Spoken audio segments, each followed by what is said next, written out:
等下等我跟他水眼吧，我不别我。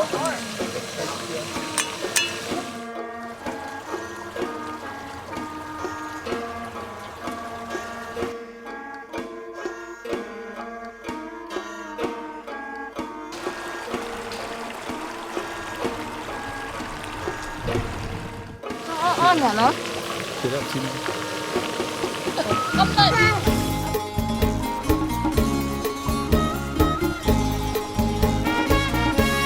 ลมโชยพริ้วกิ่งไม้ไว้ก่อย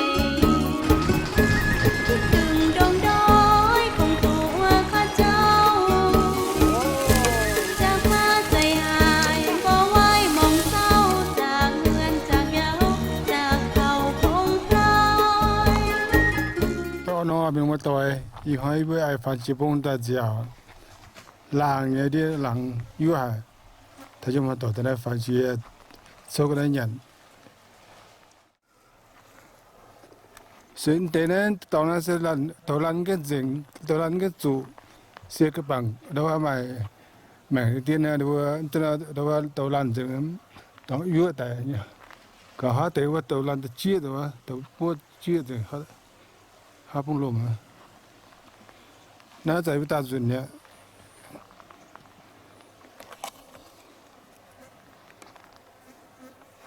那ปุ๋ย那ตอนน่ะยาโอ้那ต่อแป้งนะ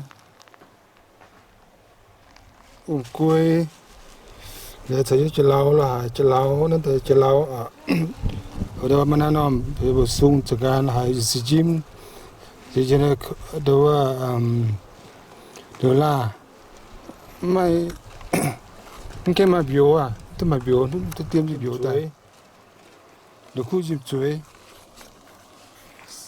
so chú chú ở đây mà chú bằng nhận cả không khu đây cũng quê mà làm khu ở nè quê kiến mét giang quê rồi cắt ra cái đằng nó hại rồi tôi cho cắt giang rồi xếp cho họ thì cho tôi một cái mà mùi phải mùi ấy phải ăn nó mình mua tỏi thì tao khu phát ya yêu phát chỉ bông tai châu cái này ô lại lần chính mình mua quả châu hồ tai mang nhiều video yêu châu quê châu lừa tại sao mà tỏi đó hay chỉ chịu phá giàu tao lang nhá làm bảo so có tiếng ngoài hiện nay có tiền mình mua có tuần tham cả chỉ cho video mình mua mà họ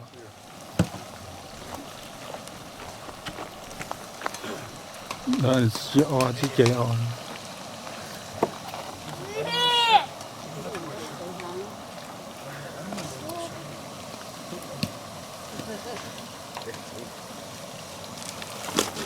đây chút chẳng chơi ở này có châu đâu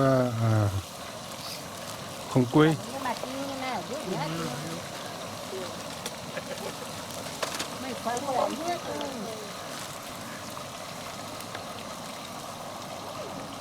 biết lái ở cái này những người bị kem mà tụi này để tụi này bị kem là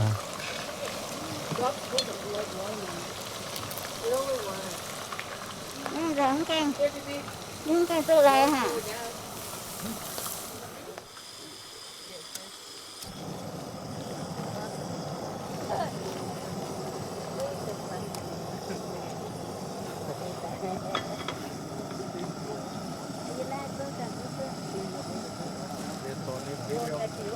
kia nó chơi rất quê ồ rất quê dân ồ nhưng mà tôi một cái bữa hết không được cua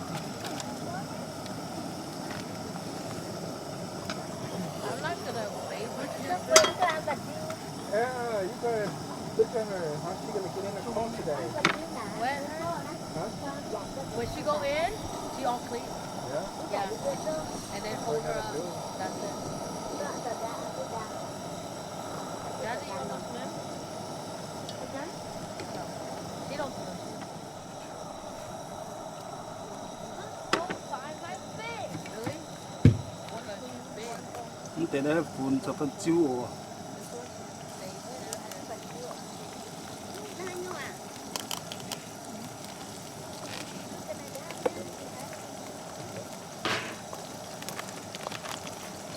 so bây giờ nó chỉ cần cái này rồi đi xuống ra nó You got the one honeycomb? Bring it home. You want to eat it right? Very cool. Lớp em đã chéo đi nhỉ lắm. Rất là vì nó cứ như chéo đấy.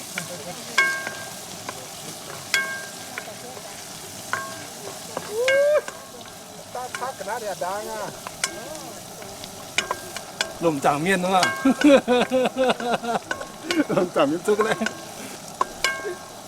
Little man cooking. Okay, untuk betul betul trước cái như nào?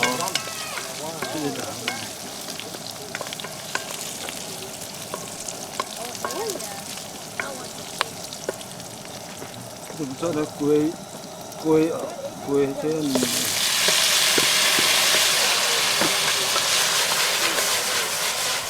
Hey, you guys know that they got breakfast hut over there, right? With some factory. So, chị mình biết cái tiền vừa bằng trước tiền giáo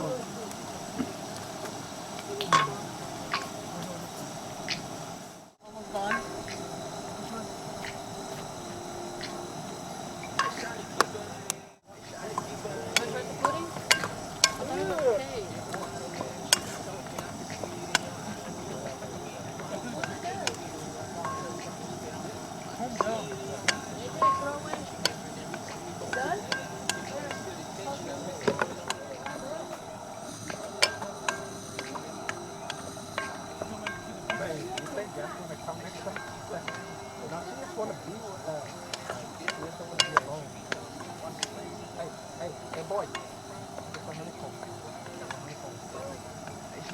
What? You don't like honeycomb? You can bowl there. You just go to love honeycomb. Honeycomb now, please.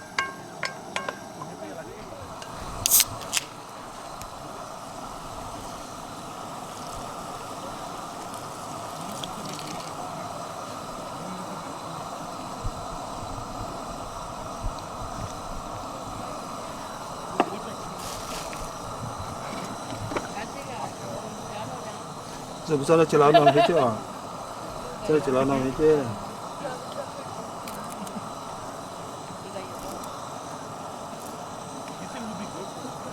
Cho nên kita lagi si gym si gym.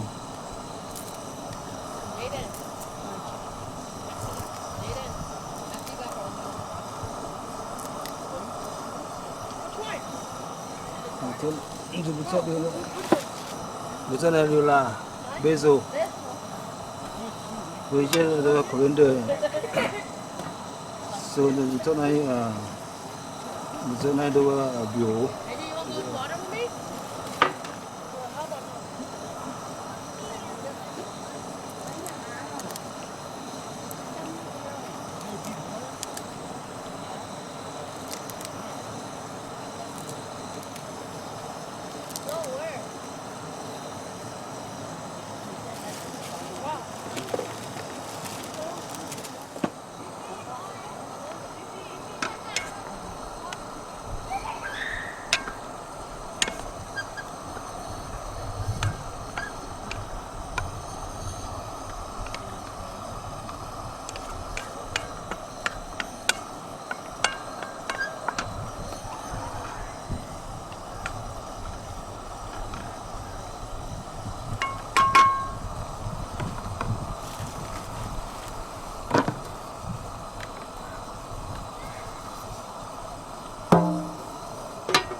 Rồi buổi hít tiên ada dok sedau.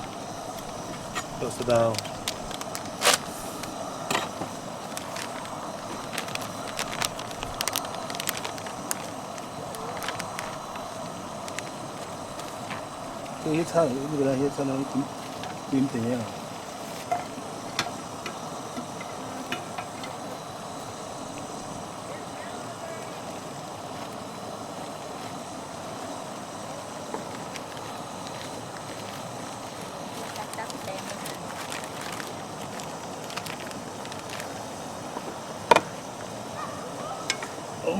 Đáng rồi.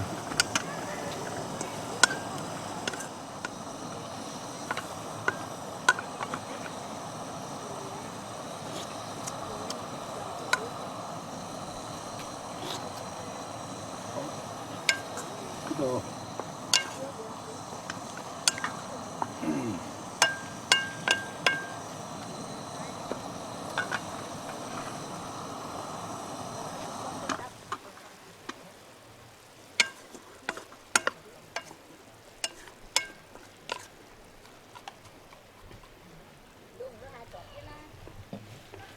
Nó quay ở đó trời.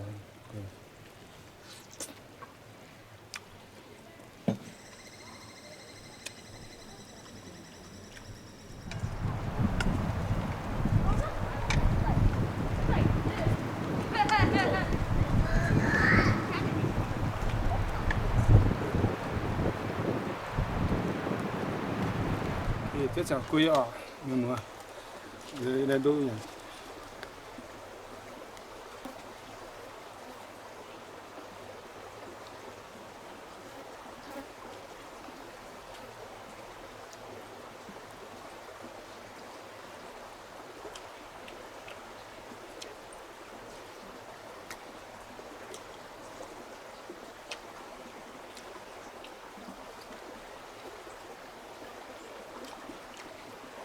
Cú nhá.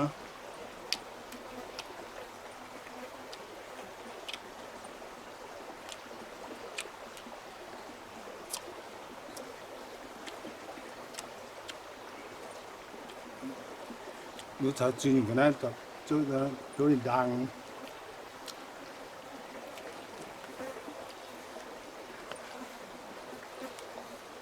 Nó mới không? Cái nó hỏng này cú nhá. Nó trên đây là bộ trâu đó là chúng nó phải cho tập biểu thật ra nó chỉ dùng nhá à rồi tập biểu mà bua là cả khu nữa nó bua nên chia số à rồi cho chúng nó thật ra đó thật kiến rồi mà nó ta làm cho nó cho nhom chẳng nó cho biểu chứ tập bua là cả khu nữa nó được làm cả khu nhá nhà họ chan nữa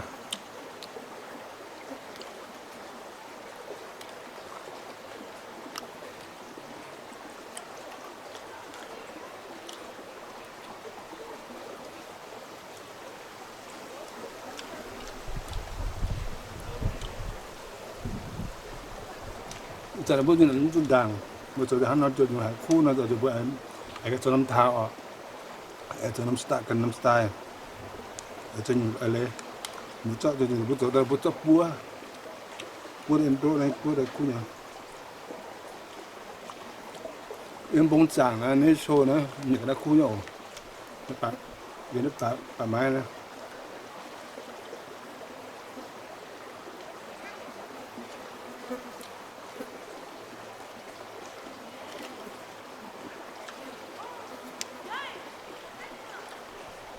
nó mới trẻ nắng cỏ à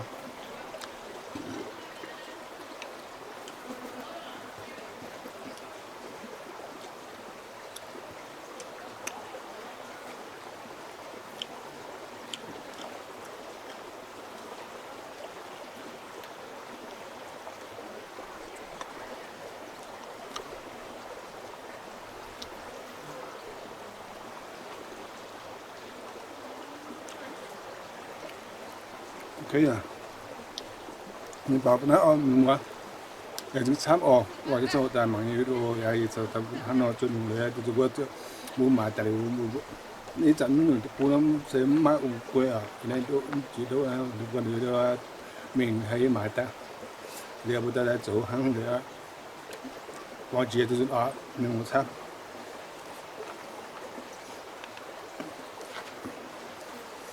và kịp chúng có yếu mình qua qua chỉ cho hồ ta bằng gì số đây cháu ở dù ở qua chiều tôi tham gia chia tôi phải nhớ cái đây thì chẳng cho là chuyện cháu họ